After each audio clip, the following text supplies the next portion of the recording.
right, welcome to the Buddha of the Basin.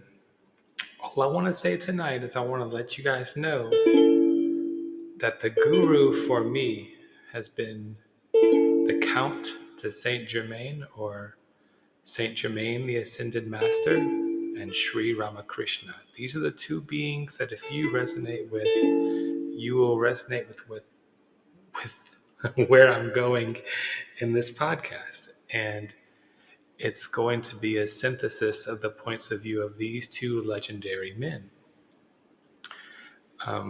From Saint Germain in his various incarnations, from the prophet Samuel to Francis Bacon, I find both those two incarnations to be very relevant to where we are now, looking at Yahweh as a member of the Elohim, as one of the B'nai Elohim. And Samuel in the Old Testament cuts off the head of the leader or the king of the Amalekites. This is after Saul refuses to kill them all. Saul doesn't kill them all, like Yahweh tells him to. Samuel is more famous for anointing David, but what people don't pay attention to is that the only reason Samuel is anointing a new king is because Saul didn't kill them all. If Saul had killed them all, Yahweh would not have wanted a new king. Of course, the Israelites for the longest time have no king. They demand a king from Yahweh, as Paul Wallace has stated. Everybody else is a king. Why can't we have a king? So where I'm at now is understanding that my guru throughout my lifetime, and who's been helping me, has been Saint Germain. And Saint Germain is also this divine being who's in charge of the hill. If you're with the telepathy tapes, that's the piece I have for you. Kai Dickens mentions a divine being. It's Dan who is cured of his cancer and goes to the hill. He says a teacher or divine being helps him first, tells him to relax into it. Then he's able to make contact, so to speak. So that being is none other than Saint Germain, who is the avatar of this Aquarian age. I shouldn't say avatar. He's not coming into a human body. He is the Maha Chohan. that's a good word. The mighty Lord of our age. Integrating science and spirituality is the cornerstone of the keystone of this new Aquarian age, and that's why consciousness studies of Stuart Hameroff and Sir Roger Penrose are very important to Saint Germain. That's why he has put me onto it.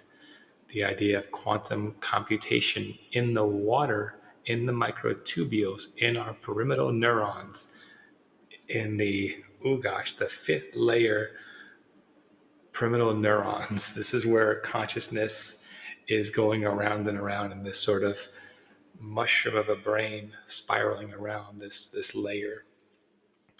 And then from there, it's the energy is collecting at the superior colliculi. On either side, there's two of these guys, and of course the corpus callosum right in the middle. But where the magic happens is the roof of the midbrain. That's where you have the pineal and those two superior colliculi. That's not it. I can't say it right, and I'm just going to keep butchering it tonight. But that's the crystal palaces. Sticking the tongue to the top of the mouth, kind of completing the circuit electrically, as a tongue is related back to the heart. They're of one muscle. And so this is what Saint Germain is trying to bring, this inner outer awareness with the chi, this not just chi, this plasma. It was Saint Germain who put me on to Barbara Brennan all those years ago with her bioplasma and the aura and biophotons. This is all part of the living energy field that we are. All of us we're a collective energy field. We're also individualized energy fields. And that, in dreams or in out-of-body experiences, we just go far beyond the physical limits of the body. The best way to harness it, and that's what this podcast is really going to be all about, is 2 steps. Step 1, grounding. Grounding is essential because, of course, God is the ground. Once we forget about Yahweh and the Elohim and sort of depersonalize God becomes the substantial ground of everything. the cosmic microwave background radiation of gravity waves that seem to have an intelligence, this divine light love swimming in a sea of gravity waves that seems to know just what it's doing. And then this unbelievable, unspeakable consciousness within us that is formed by this sort of quantum entanglement of microtubules, and the feeling that comes from the biophonics, the sound of life, the wave sound, that it goes back to us being all coming from the water. I mean, we were all once just completely in the water. Our bodies are still 70, some say almost 90% water. And that water is the living field of consciousness as it's trillions of times every second going between icosahedral and dodecahedral form. This is where the quantum magic is happening. This is where the intelligence, the quantum computation is happening. Is how we actually are getting smarter, how we are remembering. It's stored in the field, and it's nano holograms or nano bio holograms. It's holographically stored. It's stored everywhere. And nowhere, basically, in the field, not in the particular cell. It's hardwired. It's stored as a frequency. It's activated phonically, sonically, through sound, and through photonically, through light. Because light itself is the great mystery, that the photon itself can be separated into the electron and the positron. You see that these opposites come together to create a photon, but they can always be separated along with a gamma ray, are united, reunited, and it feels so good. So there's this powerful mystery of science and spirituality that, and the Buddha debasing goes back to the sacrum, this magnificent triangular bone down here at our pelvis that our two bottom two lumbar vertebrae have just been fused into. This is the great gift of the Elohim, to create this wonderful sacrum for us, this wonderful sit bone that really resonates, and allows the sciatic nerve to, to kind of relax, and ultimately gets that vagus nerve to send that message to the brain, so we can connect the abdominal neurons to the heart neurons to the pyramidal neurons of the brain, and then get that signal. Once you get that signal, that everything comes online, the chi begins to flow like it's supposed to, which is up the inside of the right leg and then up to the back body. This would be the activating aspect, the central nervous aspect, if you will, the central. And then it goes down the front. This is the receptive energy, which is the peripheral or visceral autonomic. This is the sort of yin energy. It goes down the outside of the left leg. It goes down the inside of the arms, whereas the yang energy comes up, specifically up the right side of the arm, the right side of the right arm, and back up, and it comes up the inside of the left leg. The yang energy is getting that holy fire. And then the yin energy is just also the holy water, and keeping these two in balance, keeping this figure eight flow from the right to the left and from the bottom to the top. This is what keeps the brain nicely nourished by the cerebral spinal fluid and by the cerebral blood flow. So again, Saint Germain is the guru who wants to let us know that Yahweh is not who we think he is. Okay, at one level, he is Enki of the Anunnaki, who actually was their scientist, who's known as Ea as well, Prince Ea, and who was the chief geneticist, who worked very hard on humanity. He's the one who calls himself Yahweh first. It's I am that which I will be. I am that I am. It's a clever play. Some say it's Yod He Vav He. It's also the fire, the air, the water, and the earth all together, which is what this spirit is, which is what this free energy or this free consciousness is. It's these four elements united around a fifth, which is just the shin, this saving bit of the divine inside each of us. We all are this little fractalization of the infinite. And that's the part of us that brings us through incarnation and incarnation. It's trying to get wise inside of us, and it will unite with us and bring us home to the divine.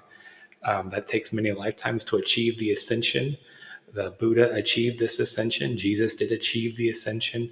Saint Germain achieved the ascension. It takes many lifetimes. The thing is, right now, the planet is close to a collective harvest, a collective ascension. These are supposed to happen at 25,000 year cycles. We're at the end of a third, at three of three, a 75,000 year cycle. So it's a grand time, so to speak, a grand harvest. That's why we're shifting to Aquarius right now. We're going to come together in a collective consciousness. That's what these telepathic kids, the telepathy tapes were telling us, that although the Anunnaki lowered our larynx, and gave us an erect spine, gave us the ability to stand directly thanks to fusing those two lumbar vertebrae with the sacrum. So we stand up fully and we speak more clearly than our Neanderthal brethren. We're also disconnected. And some of us were told we were superior than others. And we have this, even the logos of our solar system decided the sun, Sophia, she decides they're gonna use this opposable thumb 8 body to give consciousness, self-awareness in this realm. So we are a little bit more hostile than other beings. Birds have also been used as human consciousness vehicles, and felines and reptilians, of course. They can all house a human consciousness. We're not the only, the ape, the bipedal ape is not the only form that can be made divine, so to speak. It's just the one that our logos chose. It's made for a particularly difficult experiment where we're locked in with that right-handedness. We're locked in a reductionistic, egocentric, minimalistic. I want a simplified explanation. I want to understand it quickly and get my grasp on it. It's augmenting reality. It's really detached from reality. It separates itself and others from the stream of reality, and that's what we forget to breathe. We're totally disconnected from the stream of reality. So the Buddha, the basin, goes back to the energy. It's supposed to collect around the sacrum, above that sacrum where it's fused with the first two lumbar. Is kind of where this sacral chakra rests. This zone where we're supposed to be nourished with the positive ions as this warm energy comes up. This is where we get those free protons, and we're in this ionic chamber here of just positive energy and giving birth, where the ovaries rest right here. So getting in touch with that region of the body and feeling the legs and the energy come up the right leg. This is where the sacral chakra energy will bring our brain waves down into more of a harmonious theta brainwave, about 3 to 4 hertz cycles per second. If we can focus, we can still keep the high beta brainwave going, which is me talking to you right now, but my awareness is beginning to gather down in the pelvic basin, and that's enabling a slower brainwave to also sort of cooperate with the quicker one and slowly come up, so I can feel it in my heart center. So I'm really getting really pleased right now and starting to feel the oxytocin bonding energy as I'm just bonding with myself. But that's the great key, is to reunite your two halves to make the whole, to have that mystical marriage. That's what Saint Germain wants. To get that light to shine again, we must reunite the two halves of the whole. It's a mystical marriage inside of our soul. Thank you.